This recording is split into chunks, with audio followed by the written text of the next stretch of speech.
Hi friends, welcome to AK blue rate stock market channel. మనం శుక్రవారం నాడు అసలు శనివారం నాడు మార్కెట్ ఉండదని అనుకున్నాం కదా, కానీ శనివారం నాడు బడ్జెట్ ఉండడం వల్ల ఆ రోజు మార్కెట్ పెట్టారండి. నాకు కూడా న్యూస్ పేపర్లో మార్నింగే తెలిసింది. నేను అది గమనించలేదు. ఆ విషయంలో సారీ అండి. అయితే న్యూస్ పేపర్లో చూసిన వెంటనే నేను మార్నింగ్ పేపర్ చదవడం అలవాటు. అందులో ముఖ్యంగా ఈ బిజినెస్ పేజ్ ఖచ్చితంగా చదువుతాను నేను.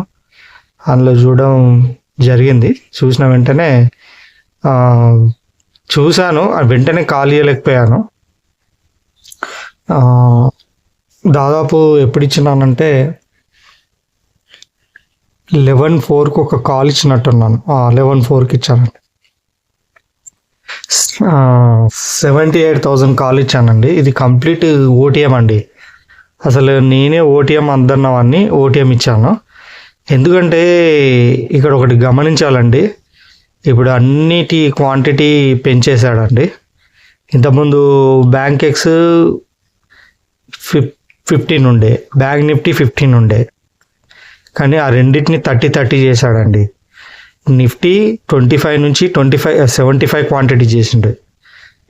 అండ్ సెన్సెక్స్ 10 నుంచి 20 చేశారు. ఈ bank X and bank Nifty 15 నుంచి 30 చేశారు. అన్ని డబుల్ చేశారండి. ఒక నిఫ్టీ మాత్రం అది 3 చేశారు, 3 టైమ్స్ చేశారు 75. మిగతా అన్ని డబుల్ చేశారు. సో ప్రీమియమ్స్ అన్నీ చాలా కాస్ట్లీగా ఉన్నాయి. సో నేను అందుకని ఏం చేశానంటే ఓటీఎంకి వెళ్ళి బై చేశాను. ఇది ఓటీఎమేనండి. అసలు యాక్చువల్గా ఓటీఎం ఇవ్వద్దు. ఇది కూడా తప్పు చేశాను నేను. అయితే మార్కెట్ వెళ్తే ఏం కాదు, ఓటీఎం ఇవ్వచ్చు, కానీ మార్కెట్ వెళ్ళలేదు. ఇక్కడ చూడండి, నేను సెన్సెక్స్ చూస్తాను మీకు. అప్పటికే మార్కెట్ పెరిగిందండి. అసలు బిగ్ గ్యాప్ డౌన్ అనుకున్నాను నేను, కానీ ఫ్లాట్గానే ఓపెన్ అయింది. ఒక రేంజ్ వరకు వెళ్ళింది. ఈ బ్లూ మేబీ డే ఉంది, అక్కడ దాకా వస్తుందన్న ఉద్దేశంతో నేను ఏమన్నానంటే అందుకోసమే ఈ ఓటీఎం ఇచ్చాను. ఎలాగో ఇక్కడ నుంచి ఎంత దూరం ఉంది, ఈ హై నుంచి ఎంత అండి, హై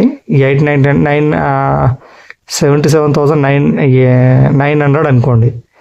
900 అంటే అక్కడ నుంచి ఇంకొక 200 పాయింట్స్ ఉన్నాయని చెప్పేసి నేను తక్కువ మార్జిన్ తోటి ఎక్కువ డబ్బులు మనం సంపాదించవచ్చు అన్న ఉద్దేశంతో ఇచ్చాను. ఇక్కడ నేను కాల్ ఏమని ఇచ్చానండి,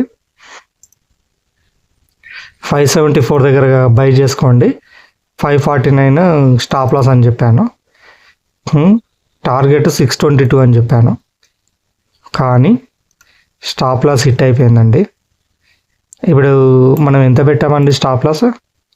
574లోకి వెళ్ళి 49, 25 స్టాప్ లాస్ పెట్టాను. క్వాంటిటీ ఎంత? 20. ఒక లాట్కి 500 రూపీస్ లాస్. మనం 500 రూపీస్ లాస్ అయ్యామండి. ఒకవేళ మనం స్టాప్ లాస్ కనుక పెట్టకుంటే చూసారా ఎంత లాస్ ఉందో. అందుకోసమే నేను పదే స్టాప్ లాస్ అని ఎందుకు చెప్తానంటే ఇందుకేనండి. ఇది అన్ఎక్స్పెక్టెడ్ అండి. సడన్గా పెద్ద క్యాండిల్ పడ్డాయి. ఇది ఎందుకు పడిందంటే అప్పటికే మార్కెట్ ఓవర్గా కంటిన్యూగా 4 days నుంచి పెరుగుతుంది. మళ్ళీ మార్కెట్లో పాజిటివ్ కూడా వచ్చింది, ఇంకా పెరగవచ్చు దీనికి, కానీ ఇక్కడ బయ్యర్స్ లేరండి బహుశా. అందుకోసమే ఇంత పెద్ద క్యాండిల్ పడిందని అనుకుంటున్నాను. మళ్ళీ రికవర్ అయింది అంటే ఇది డోజీ క్యాండిల్ ఏర్పరిచింది, ఫ్లాట్గా క్లోజ్ అయింది, ఫ్లాట్గా ఓపెన్ అయింది, ఫ్లాట్గా క్లోజ్ అయిందండి. ఇది ఒకవేళ మనం కనుక స్టాప్ లాస్ పెట్టకుంటే ఒక్కసారి చూడండి పరిస్థితి ఎంత. 500 ఏమో గోడితో పోయేదాన్ని గొడ్డల దాకా అన్నట్టు 500తో పోయేదాన్ని ఎక్కడి దాకా చేసుకునే వాళ్ళని తెలుసా? 574 మైనస్ 549 అనుకున్నాగా, 549 మైనస్ 150 ఇంటూ 399 పాయింట్స్ అంటే ఆల్మోస్ట్ 400 పాయింట్స్ అండి. అంటే ఎంత అండి? 8,000 రూపాయలు. 500 ఎక్కడ, 8,000 ఎక్కడ? అంత లాస్ అయ్యే వాళ్ళం ఒకవేళ మనం స్టాప్ లాస్ పెట్టుకోకపోతే. అందుకోసమే నేను పదే పదే చెప్పేది స్టాప్ లాస్ గురించి, అందుకోసమేనండి. ప్లీజ్ ఖచ్చితంగా మనకు టార్గెట్ కంటే ముఖ్యం స్టాప్ లాస్ ముఖ్యం అండి. నేను అందుకోసం ఫస్ట్ స్టాప్ లాస్ పెట్టిన తర్వాతనే టార్గెట్ పెడతాను. ఫస్ట్ మనం స్టాప్ లాస్ డిసైడ్ కావాలి. 20 పాయింట్సా, 40 పాయింట్సా, 60 పాయింట్సా, అంటే మీరు ఎంత లాస్ కావాలనుకుంటున్నా, అంటే ఎంత లాస్ వరకు చూడాలనుకుంటున్నా, 500, 1000, 1500, అది మీ స్తోమతను బట్టి, సామర్థ్యాన్ని బట్టి మీరంతా స్టాప్ లాస్ పెట్టుకోండి. మన క్వాంటిటీ ఎంత ఉంటే అంతే స్టాప్ లాస్ అండి. ఓకేనా? అందుకోసమే నేను స్టాప్ లాస్ గురించి చెప్పేది.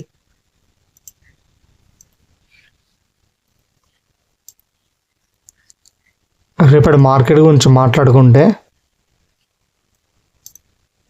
నిఫ్టీ 50 చూడండి, 23,500 అబౌవ్ క్యాండిల్ క్లోజ్ అయితే 23,300 కాల్, 23,450 బిలో క్యాండిల్ క్లోజ్ అయితే 23,700 పుట్ బై చేసుకోండి.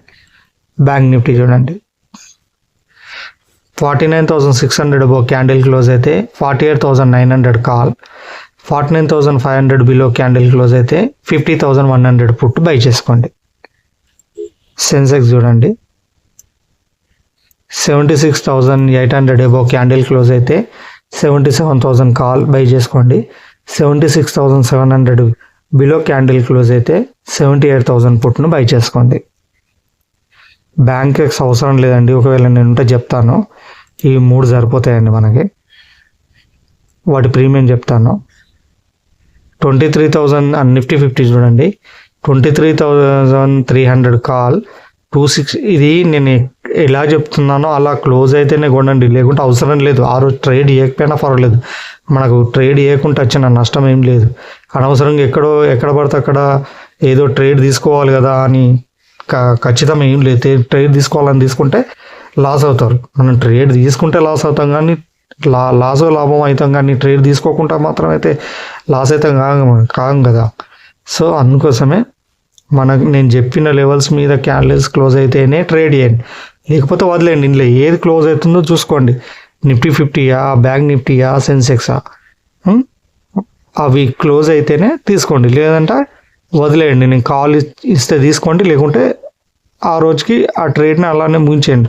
మనకు ఖచ్చితంగా ప్రతిరోజు చేయాలని ఏం లేదండి. మనకు 21 ట్రేడ్స్లో కనీసం ఒక 10 ట్రేడ్లు కరెక్ట్ దొరికినా చాలండి. ఓకేనా? 23,000 కాల్ చూడండి, 265 మీద క్యాండిల్ క్లోజ్ అవ్వాలండి. క్లోజ్ అయితే బై చేసుకోండి, టార్గెట్ 395. 23,700 పుట్ బై చేయాలనుకుంటే 260 మీద క్లోజ్ అవ్వాలండి, టార్గెట్ 350. బ్యాంక్ నిఫ్టీ చూడండి, 48,900 కాల్, 1,400 ఎబోవ్ మీద క్లోజ్ అవ్వాలండి, టార్గెట్ 1760. 50,100 పుట్ బై చేయాలనుకుంటే 1,080 మీద క్యాండిల్ క్లోజ్ అవ్వాలండి, టార్గెట్ 1375.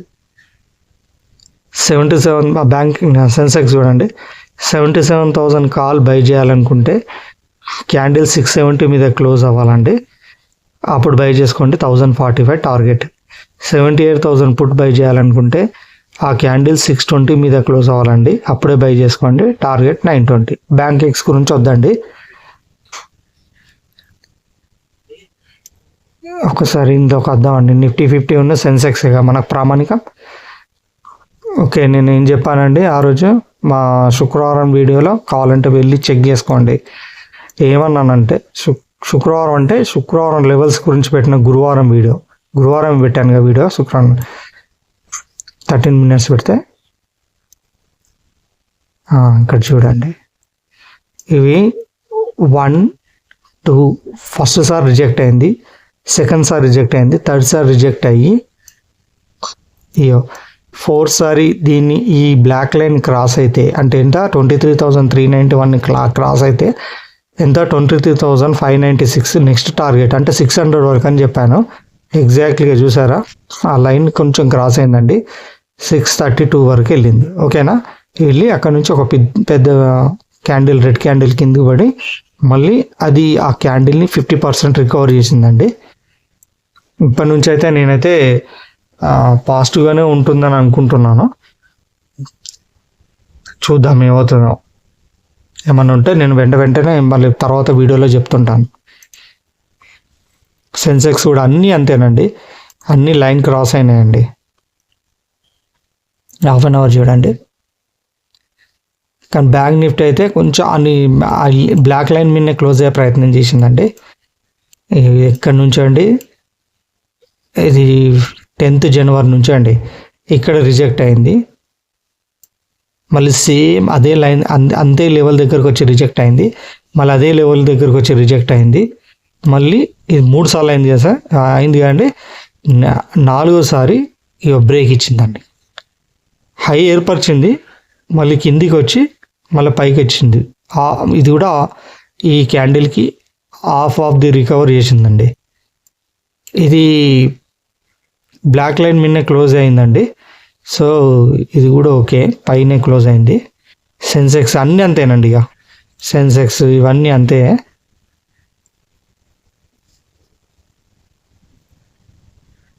ఇక ఇది బ్లాక్ లైన్ క్రాస్ అయింది. బ్యాంక్ ఎక్స్ కూడా అంతేనండి.